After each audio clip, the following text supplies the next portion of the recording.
On va se tutoyer sur Twitch et sur RCF en Lorraine. Michael Massiantonio. Dernière partie de votre émission, on va se tutoyer sur RCF en Lorraine et au www.twitch.tv/RCF en Lorraine.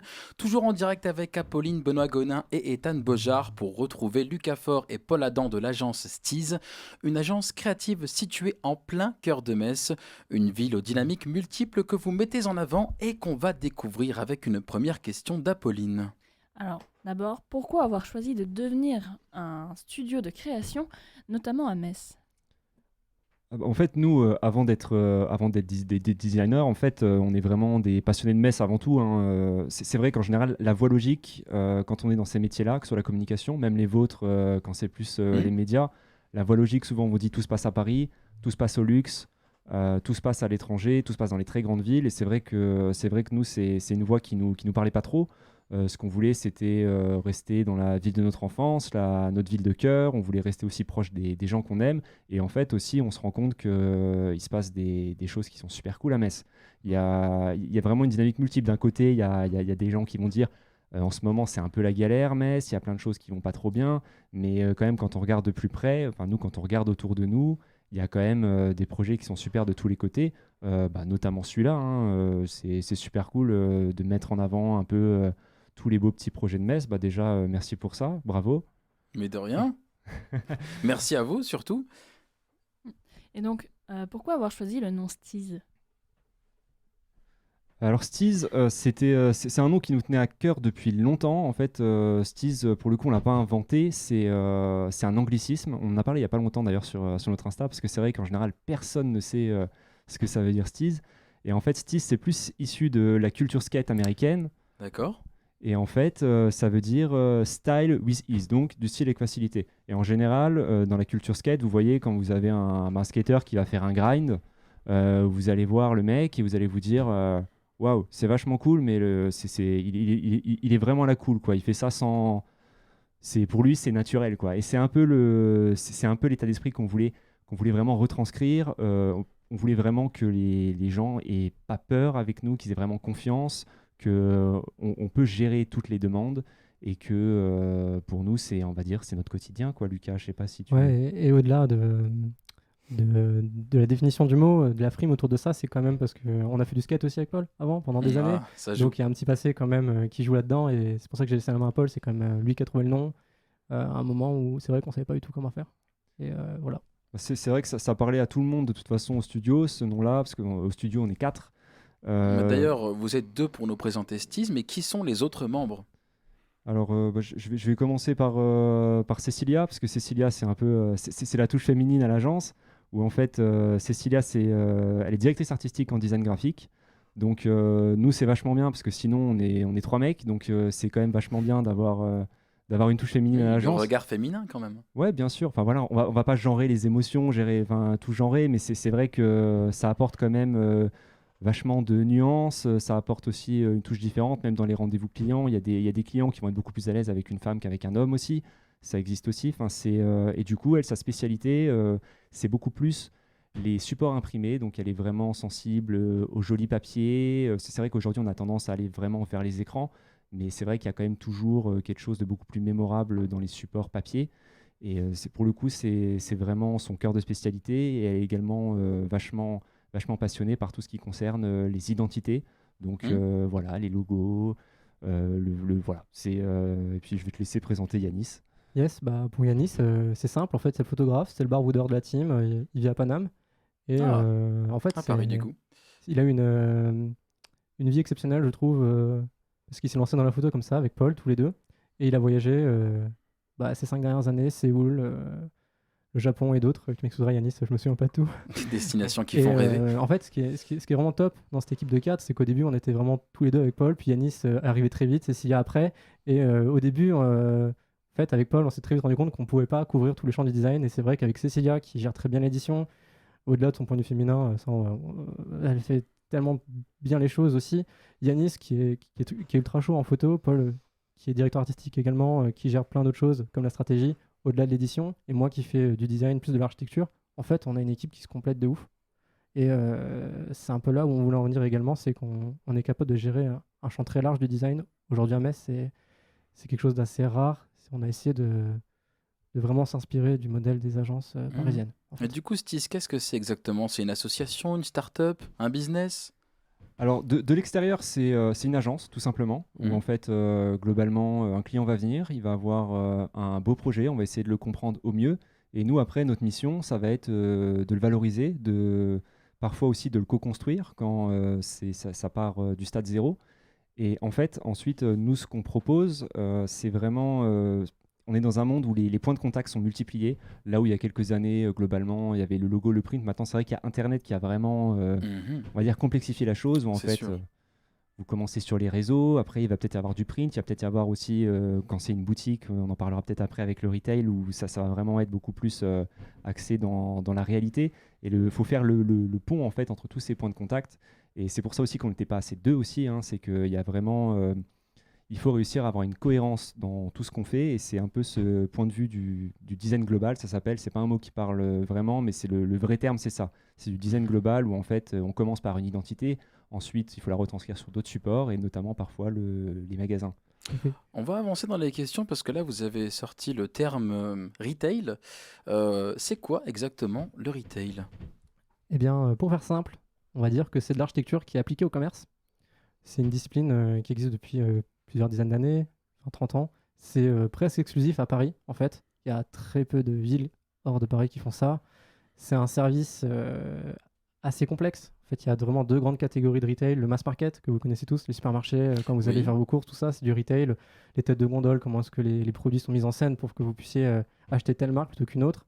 C'est beaucoup lié au marketing et à la stratégie de marque de supermarché. Mais il y a également aussi toute cette partie du retail du luxe, qui est donc là réservé vraiment à des clients très fortunés. Vous connaissez toutes ces grandes marques de l'ultra luxe du CAC 40 français, pardon. Je pense notamment à Dior, Givenchy et tout ça, qui sont des très très gros clients du luxe. Et pour finir rapidement la présentation là-dessus, ça se passe beaucoup à l'étranger. En Asie surtout, c'est des pays qui investissent énormément dans ces boutiques-là. Et c'est vrai que nous, on essaie de reprendre un peu cette dynamique-là sur Metz, mais très différemment, on va en parler ensuite. Oui, donc vous accompagnez des projets culturels et des projets commerçants. Quelles sont les prestations qu'on peut proposer du coup à l'échelle locale?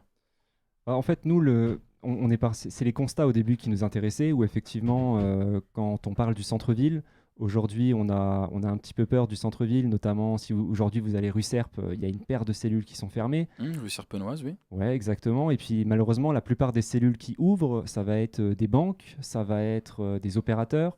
Et donc progressivement, il y a beaucoup de gens qui disent qu'est-ce qu'on va faire au centre-ville? Peut-être à part boire un verre, qu'est-ce qu'on va faire? Et nous, c'est une problématique qui nous intéresse beaucoup. Et on est persuadé qu'encore demain, il va y avoir vraiment un intérêt à aller en magasin plutôt qu'aller sur Internet. Et aujourd'hui, on va dire que les stores ne pourront plus concurrencer Internet sur le prix. Aujourd'hui, Internet, au niveau du prix, ça va tabasser les magasins. Et malheureusement, c'est une dynamique qu'on ne pourra pas inverser. Mhm. Et là où ça prend le relais maintenant, le retail, c'est de vraiment se focus sur l'expérience en magasin. Et si vous voulez des exemples concrets de retail, on peut en citer des connus et des moins connus. Peut-être par exemple Lucas, Ikea. Bah, Ikea, oui, pour le mass market, tout le monde connaît, c'est suédois. Et Oui. ça a mis un système en place qui est le parcours labyrinthique, enfin pas labyrinthique, pardon, parcours tracé, où vous allez découvrir vos produits dans une mise en scène d'appartement. Vous n'allez pas seulement acheter un canapé, vous allez acheter peut-être la table qui est présentée avec parce qu'elle rend très bien, et la lumière également qui est proposée avec, et puis finalement le tapis aussi, parce que j'ai besoin d'un tapis dans mon salon. Et finalement, en fait, on se retrouve également à partir avec des plantes. Pourquoi on part avec des plantes? Parce qu'elles étaient là, en fait, dans le parcours. Et c'est vraiment C'est vrai. c'est vraiment cette dynamique qu'on retrouve également dans le luxe, le parcours client, l'expérience client, le service client. Et Paul, un très bon exemple pour vous parler du luxe qui parle à tout le monde, parce qu'aujourd'hui, si je vous parle de boutiques sur lesquelles je travaille, personne va raisonner avec ça. Mais vas-y, Paul. Après, souvent, le retail aussi s'intéresse aux points de friction. En fait, le but, c'est souvent de réduire les points de friction, et notamment, par exemple, une marque qui fait très bien ça, c'est Apple, avec les Apple Store. Donc, malheureusement, on n'a pas d'Apple Store à Metz encore. Qu'on aime Apple ou pas, au niveau des stores, ils ont quand même bien révolutionné les choses dans les années 2000. Et bon, voilà, il y a plein de cellules vides rue Serpenoise. Apple, vous savez ce que vous avez à faire. Mais du coup, dans un Apple Store, par exemple, il y en a un le plus proche aujourd'hui, c'est à Strasbourg. Si vous allez à Strasbourg dans un Apple Store, il n'y a pas de caisse. Vous rentrez, vous ne voyez pas la caisse. Et notamment parce que les caisses, c'est souvent un point de friction. Quand vous rentrez dans un magasin et qu'il y a plein de monde à la caisse, vous vous dites déjà, j'ai même pas envie d'acheter quelque chose parce que je sais que j'ai 20 minutes de queue à faire. Et notamment, ce qu'ils ont fait chez Apple, c'est qu'en fait, chaque vendeur, il y a plein de vendeurs toujours dans tous les Apple Store, ils ont chacun un iPhone qui fait aussi TPE et vous pouvez. C'est chaque vendeur qui va vous encaisser. Et, en général, quand dans un Apple Store, vous allez tout de suite avoir un vendeur qui va venir et toujours de manière très agréable. C'est jamais poussif. Et du coup, là, vous allez vous dire, et si je paye pas en carte, comment je fais? Moi, c'est souvent mon cas. J'aime pas payer en carte parce que je gère mieux mon budget quand j'ai avec de l'espèce. Je vois mon portefeuille se vider. Et du coup, dans ces cas-là, en fait, le vendeur, il va vous ramener près d'une table où, en fait, dans un tiroir, il va y avoir un tiroir caisse qui va être caché. Mais du coup, voilà, le retail, c'est souvent des petites questions comme ça, ou même par exemple, quand vous êtes dans un magasin, des fois, il y a des magasins qui sont trop beaux, où il n'y a pas beaucoup de monde dedans, vous n'osez pas rentrer dedans. Ça aussi, c'est des problématiques qui sont abordées par le retail, où en fait, c'est comment faire rentrer des gens dans les magasins, comment simplifier leur parcours client. Si c'est des gens qui viennent souvent, comment on peut renouveler leur parcours au fur et à mesure de leur passage. Quand c'est des gens qui sont jamais venus, comment de manière intuitive, ils vont pouvoir se retrouver dans le magasin. Donc, c'est plein de problématiques qui sont passionnantes. Et pour le coup, c'est plus la spécialité de Lucas et c'est vraiment, moi, c'est vraiment quelque chose de passionnant parce que je pense, par rapport à ce qu'on fait, c'est une discipline qui est assez rare sur Metz et je suis intimement convaincu que c'est notamment grâce à cette discipline-là qu'on pourra vraiment amener de nouvelles expériences passionnantes au centre-ville. Encore une fois, juste pour mettre en valeur des projets. Parce qu'en fait, nous, tout ce qu'on fait, finalement, s'il n'y a pas de projet de base, on ne fait rien. On est au service de nos clients. Messieurs, vous parlez beaucoup et ça nous passionne énormément. On va arriver aux 5 dernières minutes de cette émission, même plus 5 minutes. On va passer à la question de l'avenir, Apolline. Oui, donc quel est l'avenir que vous voyez pour les professionnels de la communication? Vous vous sentez pas trop menacé par des sites comme Canva, par exemple? Si on peut répondre en 1 minute 30. Alors, en 1 minute 30, un sujet aussi complexe, alors qu'on a énormément de choses à dire tous les deux. Je vais commencer assez rapidement. Je pense que des outils comme Canva ou les IA, que même les entreprises avec lesquelles je travaille utilisent tout le temps, en fait, ça remplacera jamais la valeur d'un pro qui fait ce métier depuis des années ou qui a étudié ça. Très basiquement, aujourd'hui, nous, quand on fait de la com, on va penser à tellement de supports. On va pas prendre des modèles préfaits sur Canva, même si ça fait gagner énormément de temps. Aujourd'hui, c'est vrai qu'on peut en avoir peur, mais ça remplacera jamais le service d'un pro qui a étudié ça pendant des années et qui aujourd'hui en vit et propose au-delà de ces supports-là le service client. Et c'est vraiment quelque chose que nous, on veut mettre à l'honneur, c'est le service client parce qu'on pense que c'est l'avenir en fait. Il y a de plus en plus effectivement de ces services-là, mais après, il y a de plus en plus de besoins de com et il y a de plus en plus de possibilités pour en faire. Et c'est vrai qu'il va y avoir moins de professionnels de la communication avec le temps, ou en tout cas, ils vont être différents. Peut-être qu'aujourd'hui, c'est les designers graphiques, peut-être que demain, c'est des gens qui vont commander des IA. Ça, seul l'avenir nous le dira. Mais en tout cas, nous, la promesse qu'on essaye d'avoir, et c'est ce que tous les professionnels vont faire, c'est qu'il faut vraiment miser sur le service, sur le contact humain. Après 3 ans de visio, les gens veulent avoir des personnes en face d'eux. Et c'est aussi de s'inscrire dans un contexte local. L'IA, elle prend toutes les données sur Internet, alors que quelqu'un qui connaît son sujet en local, qui va peut-être être aidé par des IA, c'est vraiment... je pense qu'on a quand même encore de beaux jours devant nous, même si effectivement ça va être de plus en plus compliqué, mais on a quand même de quoi faire. Et je pense qu'avec le temps... il y a de nouveaux métiers nos métiers vont changer de toute façon. Messieurs, il nous reste un petit peu moins de 2 minutes. Est-ce que vous pouvez nous donner quelques noms de clients? J'ai une question qui arrive sur le chat de Pikacube. Qui sont vos clients? Alors, actuellement, on travaille pour qui? Il y en a certains qu'on ne peut pas encore dire, c'est pas encore sorti. Notamment, même si on est sur Metz, là, actuellement, on a eu une très belle main tendue du Luxembourg qu'on a pris aussi. Mais c'est vrai que pour nos clients sur Metz, un des beaux projets sur lesquels on bosse actuellement, il y a Sarah Balzinger, qui est donc une danseuse contemporaine qui prépare son prochain spectacle qui va notamment être diffusé à l'Arsenal. Donc des projets culturels. Ouais, nous c'est vraiment, nous on aime autant les deux, c'est bien de naviguer un peu entre les deux, d'avoir d'un côté des commerçants, de l'autre du culturel. C'est pas la même chose, mais c'est toujours passionnant. Là actuellement, vous savez, à Blida, dans quelques jours, là, il va y avoir le Blida Festival. On vous conseille d'y aller. Enfin, nous, en tout cas, on va sûrement y être. Ça va être super cool. Et en juillet, il va y avoir une soirée qui s'appelle Techno Club 777, qui est organisée par Zikamin. Et donc là, pour le coup, on est super content. On a eu la chance de pouvoir bosser sur l'identité visuelle de cette soirée-là. Donc voilà, si vous aimez la techno et que vous aimez bien le tiers-lieu Blida, franchement, foncez, ça va être super cool. Sinon, on a aussi du projet en retail un petit peu. On a encore 35 secondes si vous avez...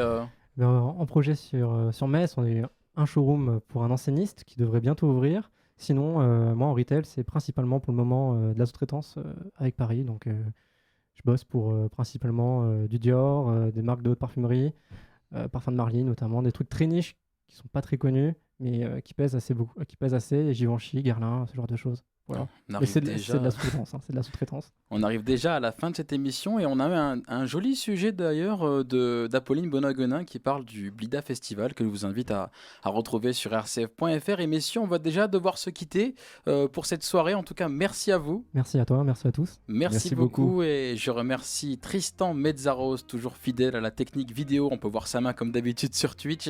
Merci à Ethan Bojar. Mais de rien, Michael. Pour sa chronique des actus insolites, l'avant-dernière de la saison, mais qui va rempiler la saison prochaine. Oui, bien sûr. Je l'espère bien. Aussi. Merci à Pauline Benoît-Gonin pour son point réseau. Merci à Pauline. Oui. Cette émission sera disponible en réécoute sur rcf.fr. La vidéo de l'entretien sera disponible sur le YouTube de RCF Lorraine Nancy. Avant de retrouver un nouvel épisode dont va se tutoyer, ce sera mardi prochain à 19h12 avec la découverte d'un nouveau groupe de musique avec une ambiance post-punk et le groupe Holy Hour. Je vous souhaite une agréable soirée à l'écoute des programmes de RCF en Lorraine et puis on se dit à très vite sur RCF. Prenez soin de vous.